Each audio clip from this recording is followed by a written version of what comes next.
All right, well, I'm really starting to get into this. It's time to learn how to exert some more control. The control menu is located in the bottom right corner. I'll tap it, and I'll see a lot of different options to control the way these horns respond to my keyboard, but also the way these horns use up system resources and use their samples. Right here on the left, I'll see the dynamic control. I've got an adjustable velocity curve. Right now, it's set at linear. Straight up, simple angle. I can play soft, play a little stronger. Now, if I want to skew one way or the other, I can adjust that velocity curve to be a little more parabolic. Let's take a look at soft. Now, it's not what you think. My first thing when I saw that was, okay, so now everything's going to sound a little softer. And I play.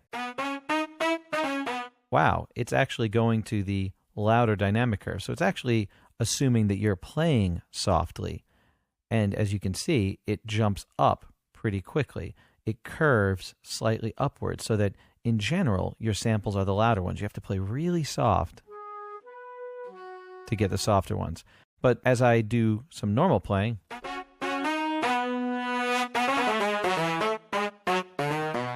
it pretty much stays harder and stays a little bit louder the whole time.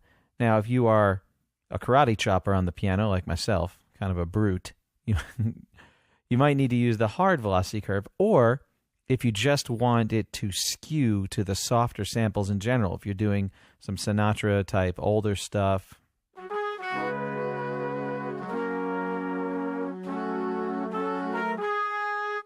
Well, that's pretty nice. It can keep on that lower end. So if you look at that curve, you see it starts low and it stays low for a while, and not till the very end do you get those louder ones. You can still get the louder stuff. You just have to play it really hard. And if you are doing some more jazzy stuff, then it works out pretty nicely.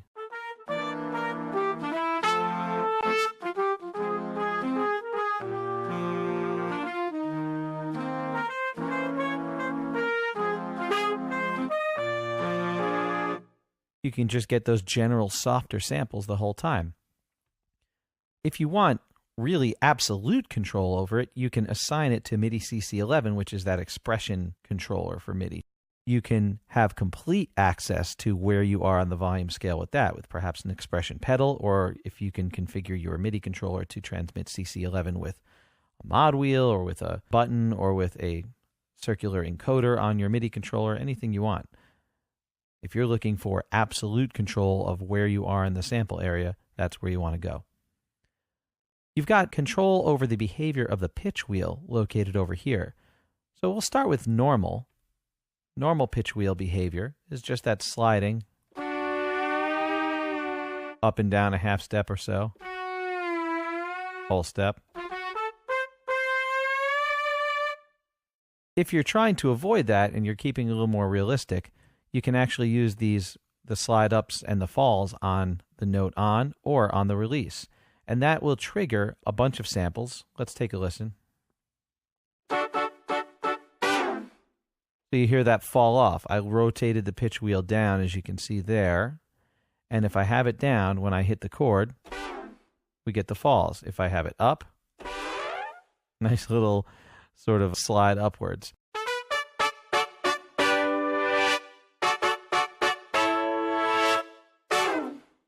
And then throw in a fall right at the end. You can have it happening on the note on or on the note release. Finally, the behavior of the sample library, whether you want to have the release samples on or off.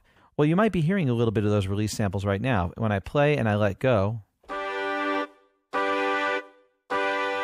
you hear this kind of clicking. That's the clicking of those sax players letting, or the trumpet player letting the valve up. If I take the release samples off,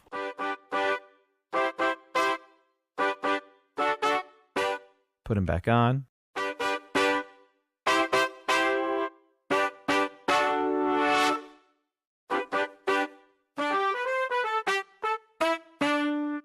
that metallic clicking that you may or may not hear, it's kind of randomized too when it's happening because it wants to sound like a real horn section.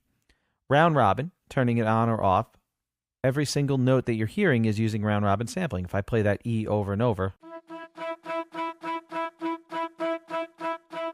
well, aside from that clicking that you hear, that's the release samples, we're hearing a different sample that it's cycling through.